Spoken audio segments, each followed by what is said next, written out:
Olá, tudo bem? Nesse segundo vídeo sobre o sono, a gente vai falar sobre doenças que afetam o sono, que não são doenças do sono, né? E nem próprias da fase de dormir. Então, o que a gente tem? A gente tem, como eu tinha dito, fases do sono, horas do sono, tudo adequado para cada faixa etária, para a rotina daquela família, para os hábitos que eu criei. Eu falei sobre a importância de uma boa higiene do sono, que é para ter uma boa qualidade de sono, e hoje a gente vai falar de doenças que podem afetar o meu dormir. Então, a primeira coisa que eu preciso pensar é que para eu dormir eu tenho que estar bem. Então, imaginem, por exemplo, que você está com um quadro de vômito e diarreia. Você está com dor, você está passando mal ou você está com febre. Você vai dormir bem? Não vai. Segunda coisa, eu tenho um quadro alérgico muito importante. Eu tenho uma rinite muito grande, meu nariz vive entupido, eu ronco. Vou dormir bem? Não vou. Todo mundo sabe que quando está super gripado, super congestionado, você dorme mal, né? Terceiro, os quadros psiquiátricos, mentais, emocionais. Eu sempre também comparo com, por exemplo, você está numa situação de perigo, correndo risco. Você vai dormir bem? Não vai. Então, tudo isso afeta o sono. Pensando nos quadros orgânicos de saúde geral que afetam o sono, você tem as anemias, tá? Que muitas vezes vão causar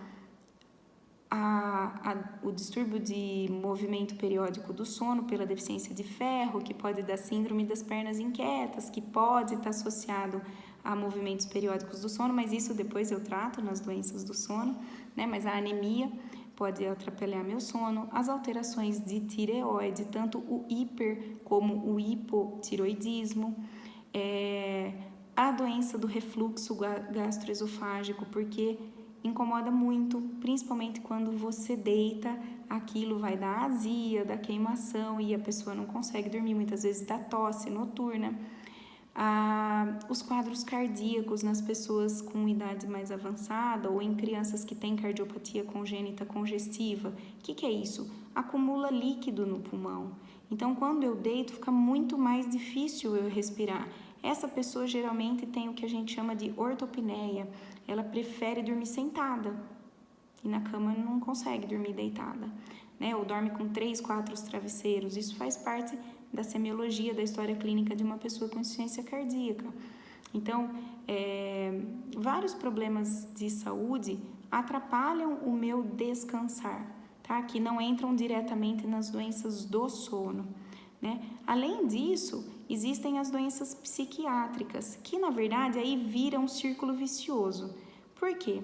A pessoa que é ansiosa, ela geralmente tem uma dificuldade em conciliar o sono. Ela vai deitar e fica remoendo 1 milhão de pensamentos, o cérebro não desliga, tá pilhada a milhão, né? E vira. E muitas vezes daí ela já começa a ir para a cama com medo de não dormir e aí piora, e aí que não dorme mesmo. Então, isso atrapalha muito. Além disso, quando você tem quadros depressivos, por exemplo, você tem um despertar precoce. Então, até dorme, tá cansado, mas logo que dorme, levanta, angustiado no meio da noite, aí não dorme mais, fica pensando nos problemas, tá triste, né? E existem os outros transtornos psiquiátricos associados a uma hipervigília, então transtorno afetivo bipolar quando está na fase maníaca, a esquizofrenia, todos os quadros psicóticos, quando está descompensado, a pessoa vara à noite em claro, né? E continua pilhadão. Então, doença psiquiátrica afeta muito o sono. E dormir mal, muitas vezes, é uma das causas de eu ser ansiosa ou depressiva. Então, é um caminho de via dupla. Muitos pacientes que nos procuram por problemas do sono vêm encaminhados do psiquiatra. Por quê? Porque ele já fez o tratamento da parte dele e ele percebe uma certa resistência na melhora e tem uma história de sono de má qualidade. Então, é importante a gente investigar e tratar qual for o problema, porque você tratando as duas coisas juntos, você tem uma resposta melhor. E, além disso, a gente tem as alterações de sono nas demências, nas encefalites, a gente tem, mas daí já entra mais no campo neurológico, né? Na doença de Parkinson, tudo isso já vai alterando o sono. E o próprio envelhecimento. Então, com a idade, o sono se torna menos profundo e muito mais fragmentado. A evolução, o envelhecimento do sono faz com que os idosos tenham muitos cochilinhos ao longo do dia e um sono muito curto durante a noite. E uma parte pelos hábitos, porque às vezes está aposentado, tem menos atividade, aí fica parado, dá sono, aí como cochila muitas vezes dorme mal à noite, então também acaba acontecendo duas vias. Então, pela idade eu durmo pior e por dormir picadinho eu durmo ainda pior, né? Então, você tem problemas no seu sono, na verdade, por problemas de saúde geral, né? Ou psiquiátricos, mentais, emocionais. Todo quadro que persiste por mais de 3 meses, né? Por mais de 3 semanas, 3 noites por semana, eu preciso investigar. Se é um quadro de uma insônia, por exemplo, uma dificuldade de dormir abrupta, aguda, recente, relacionado a um fato, um problema, uma perda de um familiar, um problema com um filho, alguma coisa assim, é uma coisa meio óbvia.